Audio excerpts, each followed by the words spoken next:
tujuan kami kesini untuk interview tentang leadership. Langsung saja, ada beberapa pertanyaan yang akan kami ajukan.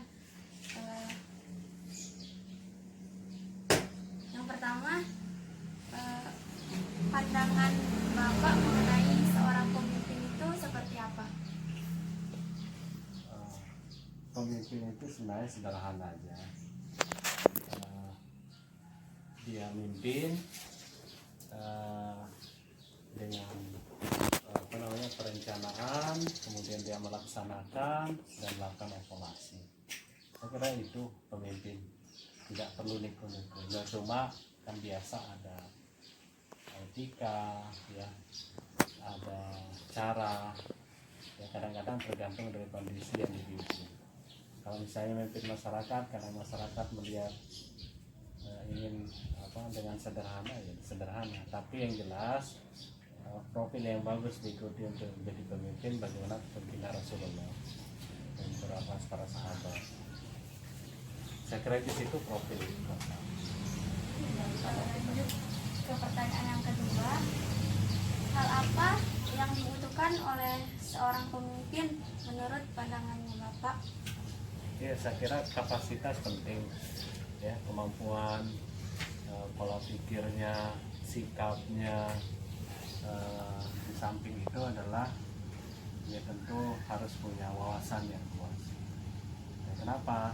Karena persoalan masyarakat itu sangat kompleks, ya.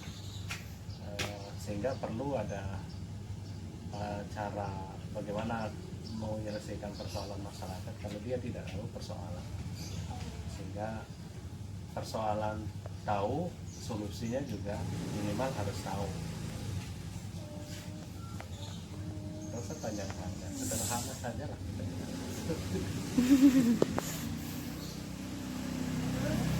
Yang pertanyaan yang ketiga, bagaimana pandangan Bapak terhadap kesempatan untuk menjadi seorang pemimpin? Ya, saya kira semua kita punya peluang yang sama. Yang penting kita siapkan diri, siap menjadi pemimpin dan siap juga untuk dipimpin. Kenapa kadang-kadang mental ini ketika sudah menjadi pemimpin, begitu berhenti jadi pemimpin, dia tidak siap untuk menjadi dipimpin. Nah, karenanya kesiapan kita itu harus sempurna. Ya, kenapa saya bilang seperti itu? Ya karena masa usia muda juga bisa menjadi pemimpin. Ya, usia tua juga bisa menjadi pemimpin. Jadi di segala usia itu bisa menjadi pemimpin. Tapi alangkah lebih bagusnya ketika anak-anak muda ini bisa menjadi pemimpin dengan wawasan yang luas. Pemimpin itu kan tidak pandang waktu, ya. Ketika ada peluang untuk menjadi pemimpin, ya silakan laksanakan jadi pemimpin. Kan pemimpin itu tidak mesti pemimpin yang pemimpin negara gitu. Menjadi pemimpin itu tergantung ruang dan waktu. Kalau di level kita misalnya jadi siswa, ya ada di situ ada organisasi, ya, mau OSIS kah atau mau kegiatan-kegiatan rohis atau apa misalnya, atau kegiatan lain, di situ juga ada pemimpinnya, ya kan, dengan tentu dengan kapasitas dan ruang yang ada, dan itu biasanya terbatas ruang lingkupnya. Nah, lebih luas lagi misalnya di pemasyarakat, itu ada kepala wilayah, ada kepala desa, kemudian ada camat misalnya, itu juga semua pemimpin. Ya, pemimpin ini luas. Nah, karenanya kita juga harus menyiapkan diri dengan segala ruang dan waktu, ya, sesuai dengan kapasitas yang kita. Kenapa Bapak memilih untuk bergabung dalam DPRD? Kalau DPRD ini bukan pilihan, ya. Dia hanya alamiah sifatnya. Kenapa? Karena mungkin peluangnya sekali lagi ada, ruangnya ada. Namun demikian, walaupun bukan pilihan, artinya bukan keinginan secara pribadi, tetapi peluang itu memang harus diambil. Pertama, kalau kita misalnya di lingkungan yang kecil tadi kan punya ruang dan waktu, tempat. Ketika ruangnya terbatas, saya kira kita juga terbatas melakukan pengabdian atau pelayanan misalnya di masyarakat.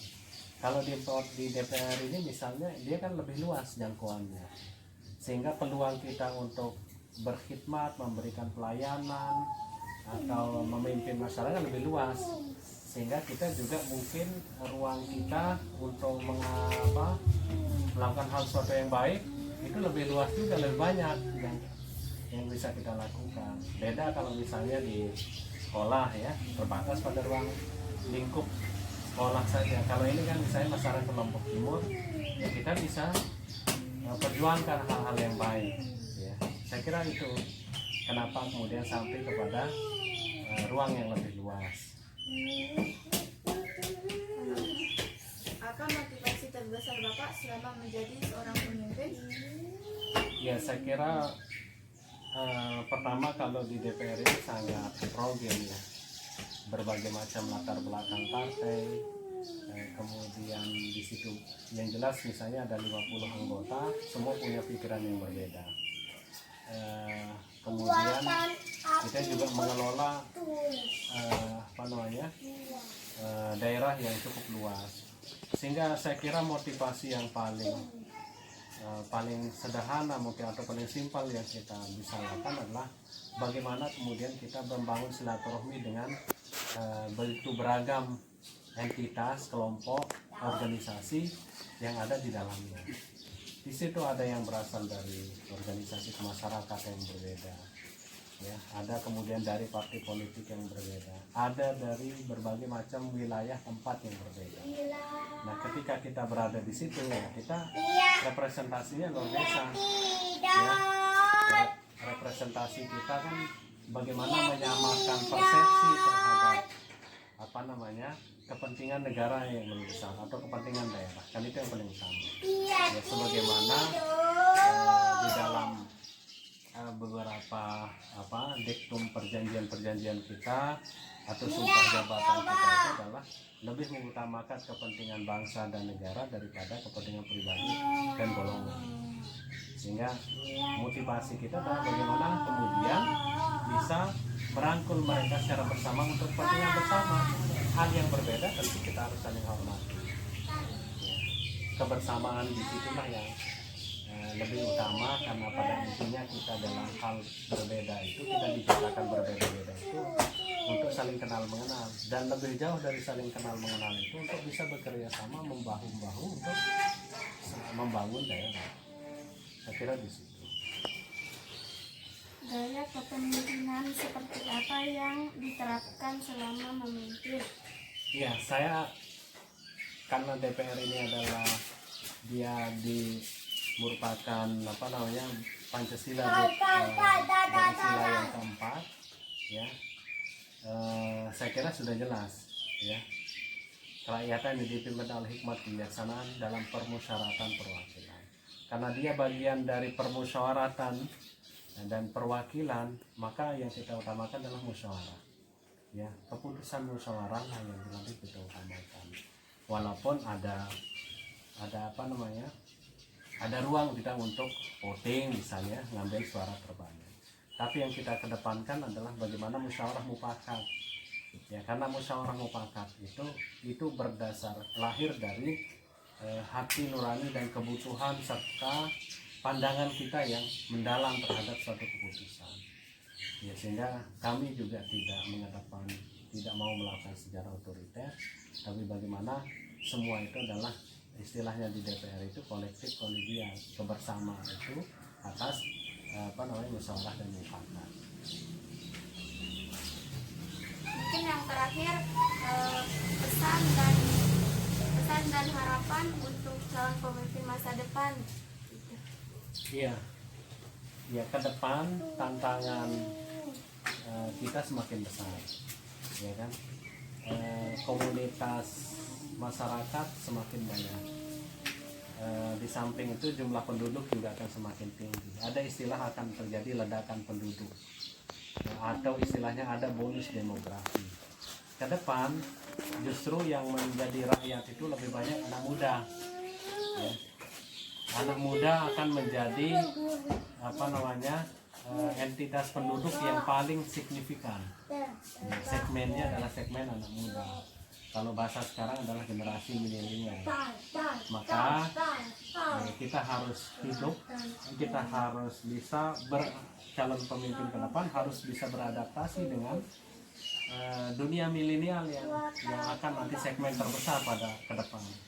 Di samping itu adalah tentu akan banyak tantangan yang lain yang akan terjadi, apa istilahnya, perebutan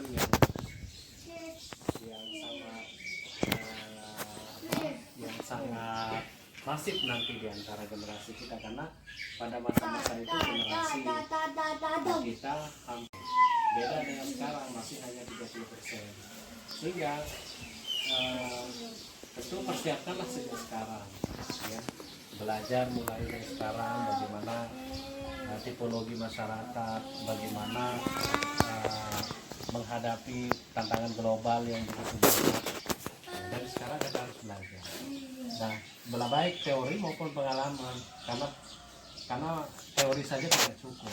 Ya. Pengalaman itu penting. Kita cari di mana-mana, ya, kita belajar dari masyarakat seperti apa, karena baru kita akan tahu sesungguhnya kebutuhan dan kepentingan masyarakat itu seperti apa. Dan sesungguhnya siapapun itu orang punya nurani, kita sama-sama manusia punya nurani. Itu artinya yang dikedepankan adalah pendekatan, ya, bagaimana hubungan emosional perlu dibangun, ya, antar generasi, ya, antar masyarakat. Ya, kalau hubungan emosional ini bagus, maka insya Allah juga akan terjalin hubungan silaturahmi yang bagus di antara. Maka rajin-rajinlah kita dengan semua entitas, tidak kemudian membuat jarak dengan siapa. Ya, bergaullah dengan semua, itu juga keinginan dari Allah SWT dalam Al-Qur'annya. Bergaul, ya. Apalagi kemudian kita menjadi yang paling baik pandangan masyarakat misalnya dengan kita. Kenapa? Sebaik-baik kita adalah orang yang paling baik dengan tetangganya. Orang yang paling baik adalah orang yang suka menolong yang lain. Yang paling baik adalah orang yang yang memang dekat dengan mereka semua. Jadi intinya sesungguhnya dari apa yang disampaikan Rasulullah SAW dalam hadis dan ayat itu, ya, semua itu adalah bagaimana kita bersama membangun kebersamaan, membangun persatuan dan kesatuan. Itu yang paling penting. Tapi selebihnya itu adalah mindset itu harus ada, ya. Pola pikir kita itu harus kita buat, ya. Maksud saya harus kita tingkatkan, ya, mindset kepemimpinan itu. Jangan kemudian tidak siap menjadi pemimpin, atau hanya siap menjadi pemimpin saja, tidak siap jadi rakyat. Jadi intinya dua-duanya harus siap dan disiapkan, ya, dengan pengetahuan, dengan kemampuan, ya, dan pengalaman tentunya. Dan yang paling penting adalah bagaimana kita siap ini, ya, enjoy dengan biasa saja begitu. Tidak terlalu berlebihan, tidak menyanjung menonjolkan diri terlalu berlebihan, tapi apa yang memang kita lakukan bisa selesai gitu. Yang baik.